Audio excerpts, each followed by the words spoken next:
Hello students, bio सिम्प्लेज में आपका स्वागत है। हम पढ़ रहे हैं बायोलॉजिकल क्लासिफिकेशन और आज का हमारा टॉपिक है नोमेनक्लेचर। नोमेनक्लेचर को अगर हम सीधी भाषा में बोले तो इसका मतलब है नामकरण करना। जब एक कोई भी बच्चा पैदा होता है तो उसका क्या करते हैं, हम नाम रखते हैं। तो उस नाम रखने के प्रोसेस को कहते हैं नामकरण संस्कार या नामकरण का प्रोसीजर। ठीक है। तो इसी तरीके से जब भी हम कोई प्लांट या एनिमल या किसी भी ऑर्गेनिज्म की नई स्पीशीज को हम डिस्कवर करते हैं तो हम उसको एक नाम देते हैं। और वो नाम ज्यादातर कौन देता है? जो उसको डिस्कवरर होता है, जिसने उसको इन्वेंट किया है। ठीक है। और जहां पे वो इन्वेंट हुआ है उस पे उसके नाम पे भी उसका नाम हो सकता है। जैसे एग्जांपल लेते हैं एजेटिरेक्टा इंडिका। तो ये यहाँ पे जो इंडिका शब्द है वो इंडिया से रिलेटेड है, तो इंडिया में डिस्कवर हुआ था तो इंडिका हो गया। पेरिप्लेनेटा अमेरिकाना, तो Americana that word comes from America. तो नाम जो है वो दो तरीके से हो सकता है। एक तो रखने वाले के नाम पे हो सकता है, दूसरा जहां डिस्कवर हुआ है वहां के नाम पे भी हो सकता है। उसके दोनों का भी नाम हम उसके नाम के अंदर यूज कर सकते हैं। ठीक है। चलिए, तो आगे बढ़ते हैं लेक्चर में। आज का हमारा टॉपिक है नामकरण। किसका नामकरण? लिविंग ऑर्गेनिजम्स का। तो हमारे पास अलग अलग सोसाइटी हैं, या ये कह लीजिए अलग अलग ऑर्गेनाइजेशन है या इंस्टीट्यूट हैं जो नामकरण करते हैं अलग अलग चीजों का।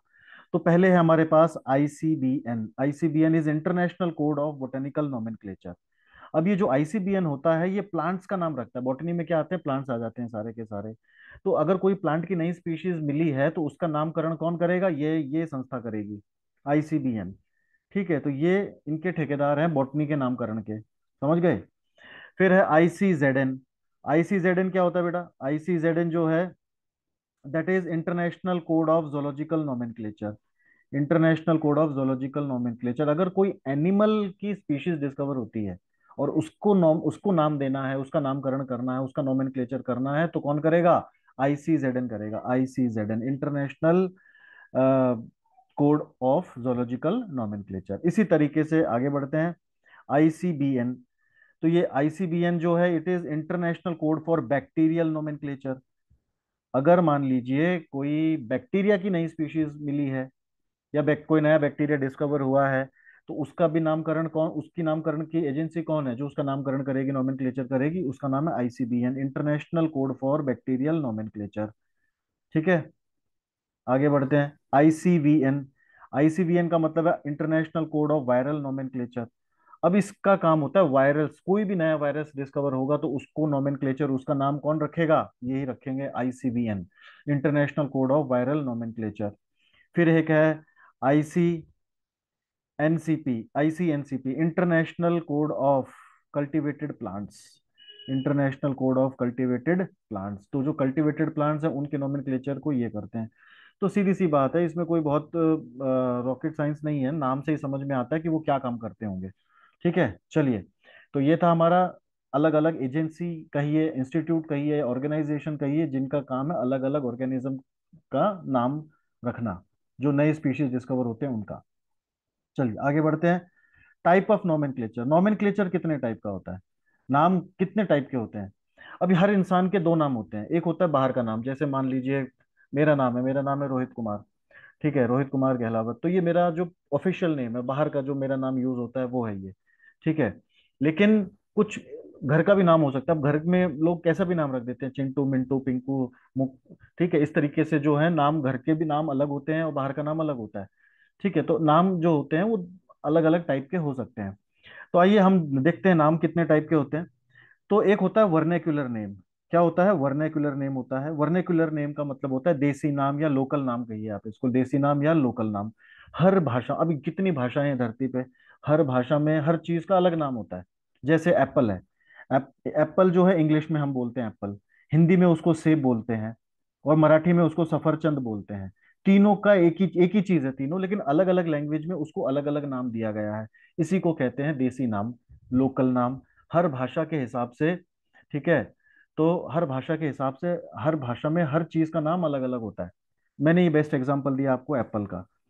ठीक है। तो एप्पल को हिंदी में सेब बोलते हैं, इंग्लिश में एप्पल बोलते हैं, हिंदी में सेब बोलते हैं, सफरचंद मराठी में बोलते हैं। तो ये हो गया इसका देसी नाम, लोकल नाम और वर्नाक्युलर नेम। लेकिन इस नाम का एक प्रॉब्लम क्या आता है कि ये नाम उसी जगह पे फेमस है। अब मान लीजिए महाराष्ट्र में सफरचंद कहते हैं, लेकिन अगर आप इसको जर्मनी में जाएंगे और वहां सफरचंद बोलेंगे तो कुछ समझ में नहीं आएगा। महाराष्ट्र जर्मनी छोड़िए, अगर आप कहीं नॉर्थ ईस्ट में चले जाएं या बिल्कुल नॉर्थ में चले जाएं या बिल्कुल साउथ में चले जाएं तो भी सफरचंद समझ में नहीं आएगा। तो ये जो वर्निकुलर नाम होते हैं ये सिर्फ एक पर्टिकुलर लोकेशन या एक पर्टिकुलर जगह तक ही सीमित होते हैं, और ये वर्ल्ड वाइड नहीं होते हैं। ना ही इनको वर्ल्ड वाइड कोई जानता है, क्योंकि वो लैंग्वेज पूरे वर्ल्ड में नहीं बोली जाती है। तो जो लैंग्वेज जहां बोली जाएगी उसका नाम वहीं तक ही वो रिस्ट्रिक्टेड रहेगा। तो इस प्रॉब्लम को दूर करने के लिए कि भाई कोई दुनिया में एक आदमी पूरी दुनिया में कहीं भी चला जाए तो उसका एक परफिक्स नाम होना चाहिए। ठीक है। तो इस प्रॉब्लम को सॉल्व करने के लिए फिर जो साइंटिफिक कम्युनिटी थी, जो साइंटिस्ट लोग थे, उन्होंने एक टेक्निक निकाली कि हम हर चीज, ऑर्गेनिज्म को एक साइंटिफिक नाम देंगे। क्या नाम देंगे? Scientific name. साइंटिफिक नेम देंगे। अब ये जो साइंटिफिक नेम होगा ये पूरे वर्ल्ड में एक ही होगा, चाहे आप कहीं जर्मनी में जाएंगे तो भी वही होगा। इस धरती पे लगभग 200 कंट्री हैं। ठीक है, कितने कंट्री हैं इस धरती पे? लगभग 200 कंट्री हैं, 196। अब एग्जैक्ट फिगर मुझे नहीं पता है, लेकिन लगभग इतने। तो हर कंट्री में आप कहीं भी चले जाएंगे तो scientific name will be same. Vernacular name तो चेंज होता रहता है जगह के साथ, भाषा के साथ, लेकिन जो साइंटिफिक नेम होगा वो पूरे वर्ल्ड में एक ही होगा, ताकि कोई साइंटिस्ट को कहीं रिसर्च करना हो तो वो उस नाम का इस्तेमाल कर सकता है और वो पूरे वर्ल्ड में यूनिक होगा। तो साइंटिफिक नेम। अब जो लेटेस्ट साइंटिफिक नेम पद्धति जो हम यूज करते हैं आज के परिप्रेक्ष्य में, आज के टाइम में, उसे हम कहते हैं बाइनोमियल नोमेनक्लेचर। क्या कहते हैं? Binomial nomenclature. तो साइंटिफिक नेम समझ में आ गया। साइंटिफिक नेम क्या है कि भाई हर ऑर्गेनिज्म को, चाहे वो प्लांट हो, फंगस हो, बैक्टीरिया हो या एनिमल हो, हर ऑर्गेनिज्म को हमने एक साइंटिफिक नेम असाइन कर दिया, उसको एक साइंटिफिक नेम दे दिया, और वो नेम पूरे वर्ल्ड में यूनिक होगा, सेम होगा, और वो उस नाम से जाना जाएगा। ठीक है। तो ये इसका फायदा है साइंटिफिक नेम का कि भाई आप पूरे वर्ल्ड में कहीं भी जाएंगे तो वो सेम रहेगा। वर्निकुलर नाम चेंज होता रहता है। तो अभी जो साइंटिफिक नेम की जो हम टेक्निक यूज करते हैं या जो टाइप यूज करते हैं आज के परिप्रेक्ष्य में, टाइम में, उसका उसको हम कहते हैं बाइनोमियल नोमेनक्लेचर। बाइनोमियल नोमेनक्लेचर का मतलब क्या होता है बेटा? बाइनोमियल का मतलब होता है दो। बाइनोमियल का मतलब क्या होता है? टू। और नोमेनक्लेचर का मतलब है नेम। तो इसको कहते हैं टू नेम सिस्टम। क्या बोलते हैं इसको? Two name system. तो साइंटिफिक नेम के अंडर हमारे हर चीज के दो नाम होंगे, दो वर्ड के नाम होंगे। टू नेम सिस्टम का मतलब है टू वर्ड नेम। क्या मतलब है इसका? Two word name. तो हर चीज को हम दो शब्दों का नाम देंगे। ठीक है। और ये जो टेक्निक थी या जो बाइनोमियल नोमेनक्लेचर का जो सिस्टम था वो कार्लस लिनियस ने डिस्कवर किया था, और उसने एक बुक लिखी थी स्पीशीज प्लानिटरम। इस स्पीशीज प्लानिटरम बुक के अंदर उसने ये क्लासिफिकेशन और ये बाइनोमियल नोमेनक्लेचर के बारे में सब कुछ उसने उसमें लिखा था। ठीक है। तो कौन सी बुक में था? Species Plantarum. और किसने लिखी थी? Carolus Linnaeus. तो बाइनोमियल नोमेनक्लेचर किसने प्रपोज किया था या डिस्कवर किया था? कार्लस लिनियस ने किया था। और दिस इज द पिक्चर। ये उस साइंटिस्ट की पिक्चर है, कार्लस लिनियस की। ठीक है। चलिए आगे बढ़ते हैं। तो ये हो गया हमारे दो नाम सिस्टम, एक तो वर्निकुलर नेम है, एक binomial. Binomial nomenclature is scientific name. ठीक है। और ये पूरे वर्ल्ड में यूनिक होता है, ये कहीं भी चेंज नहीं होता, तो इसका एडवांटेज है। आगे बढ़ते हैं। अब ये जो बाइनोमियल नोमेनक्लेचर है इसके कुछ रूल्स होते हैं इसको लिखने के, कि भाई इसको बाइनोमियल नोमेनक्लेचर को कैसे लिखा जाता है, इसको कैसे यूज किया जाता है, इस सिस्टम को, इस बाइनोमियल नोमेनक्लेचर के सिस्टम को। इसको कहते हैं द्विशब्दीय नामकरण पद्धति। द्विशब्दीय, द्वि मतलब दो शब्द का नाम करने का ये नाम का तरीका है लिखने का। ठीक है। बाइनोमियल नोमेनक्लेचर, हिंदी में क्या कहेंगे इसको? द्विशब्दीय नामकरण पद्धति।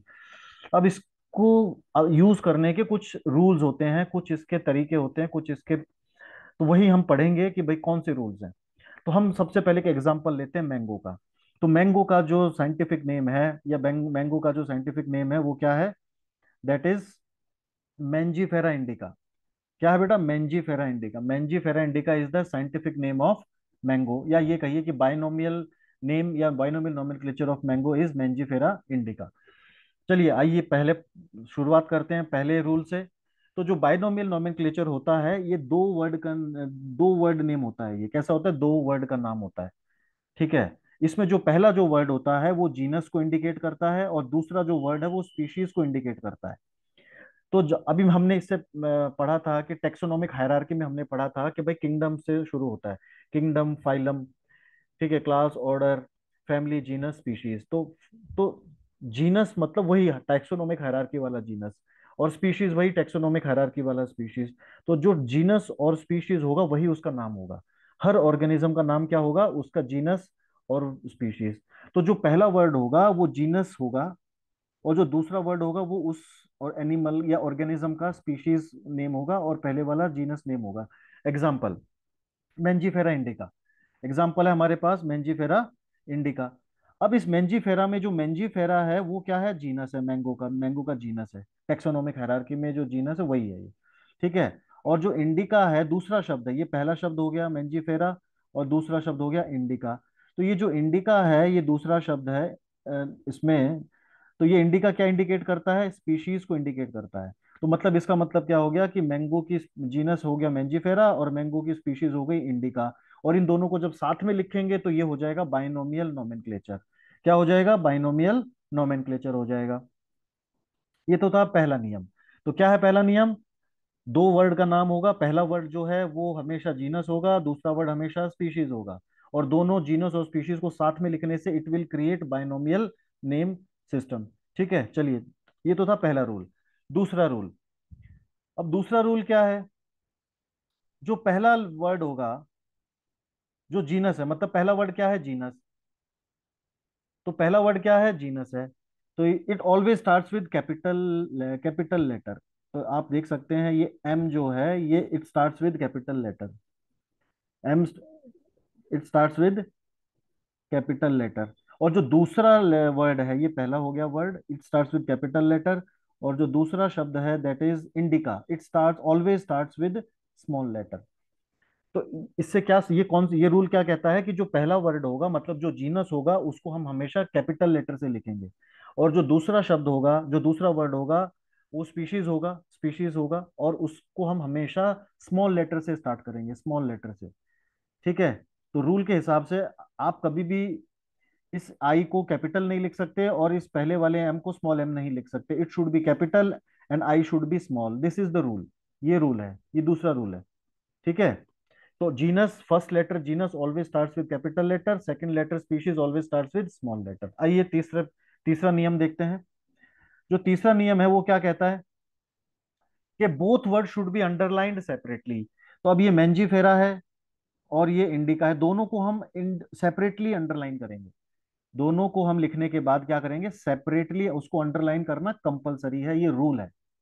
ठीक है। तो जब भी आप साइंटिफिक नेम लिखेंगे या बाइनोमियल नोमेनक्लेचर लिखेंगे तो दोनों भी नाम को क्या करना है, आपको इंडिविजुअली अलग से उनको अंडरलाइन करना है। ठीक है, अभी मैंने इसमें कर रखा है, देखिए यहाँ पे मैंने ब्लैक लाइन से अंडरलाइन किया हुआ है। ये दिस इज द रूल। ठीक है, ये सारे रूल फॉलो करने हैं, नहीं तो फिर वो गलत हो जाएगा। अब चौथा रूल क्या है, चौथा रूल ये है कि जब भी हम इसको टाइप करेंगे या प्रिंट करेंगे तो हम इसको इटैलिक्स में लिखेंगे, जैसे मैंने यहाँ पे लिखा है। जैसे मैंने इसमें यहाँ पे लिखा है, हम मैंने ये क्या है इटैलिक्स में कर दिया, ये नॉर्मल था, ये इटैलिक्स में है। तो जब भी साइंटिफिक नेम या बाइनोमियल नेम को आप टाइप करेंगे या प्रिंट करेंगे तो इट शुड बी, इसका जो फॉन्ट होगा वो इटैलिक्स में हो जाएगा। ठीक है, तो ये इसका चौथा रूल है। ठीक है, तो it should be written in italics. चलिए आगे देखते हैं, पांचवा रूल क्या कहता है। पांचवा रूल कहता है कि जो दोनों वर्ड हैं, अब दोनों वर्ड में क्या है हमारे पास, अभी मैंजीफेरा, मैंजीफेरा इंडिका। अब इसमें कितने हैं, एक दो तीन चार पाँच छः सात आठ नौ, अब इसमें 9 लेटर है। एक दो तीन चार पाँच छः, इसमें 6 लेटर हैं। ठीक है, तो मेंजीफेरा में 9 लेटर हैं, इसमें 6 लेटर हैं। तो ये रूल क्या कहता है कि दोनों भी वर्ड, चाहे वो मेंजीफेरा है या मतलब या चाहे वो जीनस हो या स्पीशीज हो, दोनों भी वर्ड के अंदर ना तो वो 3 लेटर से कम होना चाहिए ना 13 लेटर से ज्यादा होना चाहिए, ये रूल है। चाहे वो जीनस का नेम हो या स्पीशीज का नेम हो, दोनों भी नेम में 3 से कम लेटर नहीं होने चाहिए और 12 से ज्यादा लेटर नहीं होने चाहिए। दिस अभी जैसे यहाँ पे है तो ये मेंजीफेरा में 9 लेटर हैं और इंडिका में 6 लेटर हैं। तो ये एक रूल हो गया कि दोनों भी नाम के अंदर 3 से कम नहीं होने चाहिए लेटर और 12 से ज्यादा नहीं होने चाहिए, ये भी एक रूल है। चलिए अब आते हैं छठा रूल, छठा नियम। छठा नियम है साइटेशन। साइटेशन का मतलब क्या है कि जब भी आप नाम लिखेंगे बाइनोमियल नोमेनक्लेचर, अगर आपको उसका साइंटिस्ट का नाम पता है, उसके डिस्कवरर का नाम पता है, जिसने उस स्पीशीज को इन्वेंट किया है, तो उस स्पीशीज के इन्वेंटर का नाम भी हम बाद में लिखते हैं। जैसे यहाँ पे लीनियस, मेंजीफेरा इंडिका लिन लिखा है मैंने, लिन के बाद हमने डॉट लगा दिया, मतलब ये साइंटिस्ट का नाम हो गया, दैट इज कार्लस लीनियस। ठीक है, तो ये भी एक तरीका है, इसको कहते हैं बाइनोमियल एपिथेट। तो जब हम जीनस, स्पीशीज और ऑथर तीनों को हम एक साथ क्या कहते हैं, जब हम तीनों को लिखते हैं और इन तीनों को एक साथ कहते हैं binomial epithet. Epithet that is binomial epithet बोलते हैं इसको, एपिथेट। ठीक है, क्या है ये? जीनस, स्पीशीज और ऑथर, इन तीनों के नाम को जब हम एक साथ लिखते हैं तो इन तीनों के नाम को कलेक्टिवली हम लिखते हैं बाइनोमियल एपिथेट बोलते हैं इसको। एग्जाम्पल के मैंने यहाँ पे लिख करके दिखाया है, मैंजीफेरा इंडिका लिन। तो Linn indicates the name of scientist who discover the Mangifera indica. ठीक है, चलिए, जिसने ये नाम दिया था, जिसने उसको नाम दिया था, उसका नाम की मैं बात कर रहा हूँ। ठीक है, तो इसका मतलब क्या है कि मेंजीफेरा इंडिका किसने दिया था, ये नामकरण किसने किया था? लिनियस ने किया था, ये मतलब है इसका। चलिए आगे बढ़ते हैं। ये था छठा नियम। और ये कंपलसरी नहीं है, अगर आपको उसका नाम, साइंटिस्ट का, इन्वेंटर का नाम पता है, नोमेनक्लेचर जिसने किया था, तो आप उसको लिखिए, नहीं है तो नहीं लिखा तो चलेगा। अब आते हैं अगले नियम पे। एक जीनस के अंदर, एक जीनस के अंदर दो स्पीशीज सेम नाम की नहीं हो सकती हैं। मैं एग्जांपल देता हूँ। मान लीजिए एक फैमिली है। ठीक है, एक फैमिली में दो बच्चे हैं, तो हम दोनों का नाम एक जैसा नहीं रखेंगे। अभी मान लीजिए एक एक एक कपल है, उनके दो बच्चे हो गए, दोनों का नाम हमने रख दिया मोहित मोहित, या कोई भी एक्स वाई जेड, कोई भी नाम आप एज्यूम कर सकते हो। तो दोनों बच्चों का नाम कभी भी एक जैसा नहीं होता एक फैमिली के अंदर, क्योंकि फिर कंफ्यूजन रहेगा कि कोई किसको बुला रहे हैं। इसी तरीके से एक जीनस के अंदर किसी भी दो स्पीशीज का नाम सेम नहीं होगा। ठीक है, ऐसे ही, तो ये एक रूल है कि भाई एक ही जीनस में दो स्पीशीज का नाम सेम कभी भी नहीं होगा, this is the rule. Name should be written without comma between them. जब भी आप मेंजीफेरा इंडिका लिखेंगे, मान लीजिए, तो इसमें ऐसे कॉमा नहीं लगाना है, जैसे यहाँ पे कॉमा लगा दिया, ये कॉमा नहीं लगाना है। तो ऐसा कॉमा का कोई चक्कर नहीं, it is comma free. Name should be written without comma, comma नहीं होगा दोनों नाम के बीच में। ठीक है, ये भी एक नियम है। फिर आते हैं, ठीक, in single genus two species should not have same name within, ये एक, ये दोनों पॉइंट एक ही हो गए, दो गलती से मैंने दो बार लिख दिया, एक ही मतलब है इन दोनों का। अब मैंने जितने भी नियम लिखे हैं, जितने भी रूल्स मैंने लिखे हैं, जब आप उसको कंबाइन करेंगे तो उसके बाद हमको ऐसा नाम मिलेगा। कैसा मिलेगा? अभी ये मैंने सात आठ नियम आपको बताए हैं, तो इन सात आठ नियम को एक साथ अप्लाई करके हमको नाम लिखना है। तो कैसे होगा? आइए देखते हैं। मेंजीफेरा इंडिका, दो नाम हो गए, वन एंड टू। इसमें पहला जो है वो क्या है? जीनस है। दूसरा क्या है? स्पीशीज। लिन क्या हो गया? ऑथर का नाम हो गया। अब मेंजीफेरा जो जीनस है, इट शुड बी, ये कैपिटल लेटर हो गया। आई क्या हो गया? स्मॉल लेटर हो गया। ये कैपिटल हो गया। ठीक है, फिर मैंने इनको, फिर ये इसमें अंडरलाइन कर रखा है सेपरेटली। यहाँ पे ये मेंजीफेरा के नीचे अलग से लाइन है, इंडिका के नीचे अलग से लाइन है। तो दे आर अंडरलाइंड सेपरेटली। फिर ये टाइप किया है, तो ये इटैलिक्स में टाइप किया हुआ है, इटैलिक्स में टाइप किया हुआ है। ठीक है, उसके बाद इनके बीच में कोई कॉमन नहीं है। समझ गए? इनके बीच में कोई भी कॉमन नहीं है। तो ये सारे नियम को एक साथ अप्लाई करके हमको नाम लिखना होता है, और इसी को कहते हैं बाइनोमियल नोमेनक्लेचर। उम्मीद है आपको समझ में आया होगा। बहुत ही आसान टॉपिक है और बहुत ही इंपॉर्टेंट टॉपिक है। बिना बाइनोमियल नोमेनक्लेचर के आप साइंटिफिक नेम कभी समझ नहीं पाएंगे, लिख नहीं पाएंगे। तो ये जो सात आठ नियम है, ये आपको बिल्कुल पता होने चाहिए, बिल्कुल एग्जैक्टली ऐसे के ऐसे।